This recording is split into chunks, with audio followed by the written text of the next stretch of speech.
Paul Kalkbrenner, a name that's impossible to miss at the biggest electronic music festivals. A giant in the German scene and an illustrious figure in the global techno world.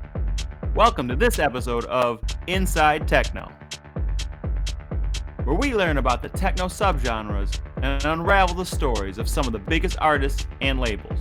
And today, we're diving into the world of Paul Kalkbrenner.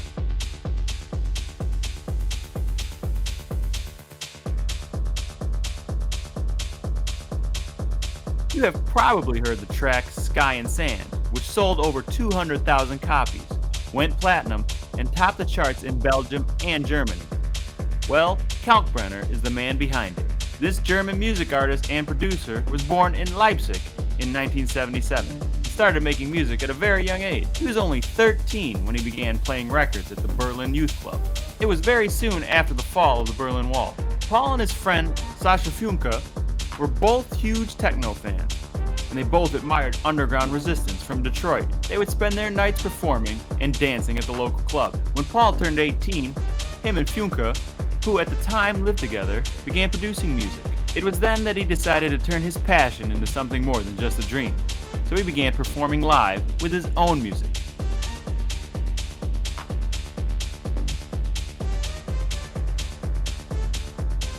The emerging talent in the Berlin underground techno scene quickly became a global techno golden age leader.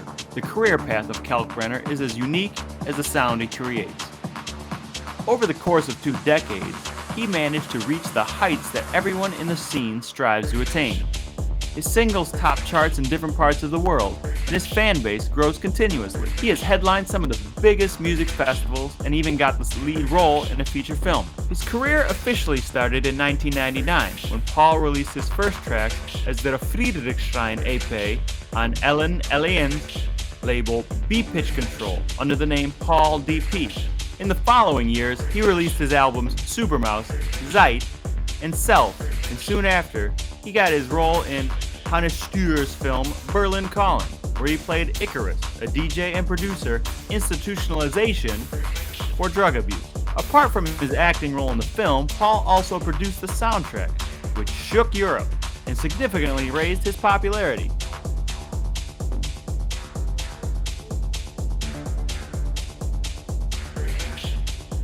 In 2009, Paul decided that it was time to start his own thing. He launched his label named Paul Kalkbrenner Musik, released 2 albums, one of which, Ich Wieder, ranked number 2 on German music charts and reached gold status with over 100,000 CDs sold. The following year, he went on an intensive 12-city tour that was filmed and released as Paul Kalkbrenner 2010, a live documentary. And in 2012, he released the album Guten Tag. After he signed to Columbia Records in 2015, Paul became the first artist to be given unfettered access to the Sony Legacy Vault. The same year, he announced the release of the Florian Trilogy and released his album titled 7. In 2016, Paul released the project Back to the Future, a 3-volume mix series that chronicled the arrival of techno in Berlin in the early 1990s. And just 2 years later, he released his 8th and latest album named Parts of Life.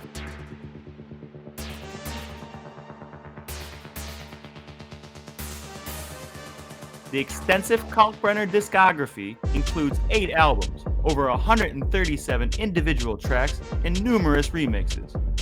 His unique sound and stage presence creates some of the best raving experiences for passionate techno enthusiasts. He breaks down traditional electronic music barriers, and his live performances have shaken some of the biggest festivals and arena stages in the world. He was the first techno artist to play at Tomorrowland's typically commercial main stage, but also the German federal government invited him to perform at the 25th anniversary of the fall of the Berlin Wall. Kalkbrenner is actively making history and is shaping the future of the German and global techno scene, and we are excited to see what the future will look and sound like. Quite an interesting story this German giant has. What are your favorite tracks of Paul Kalkbrenner? Let us know in the comments below. And if you like this episode of Inside Techno, be sure to subscribe to our channel and follow us on social media. Thank you for watching.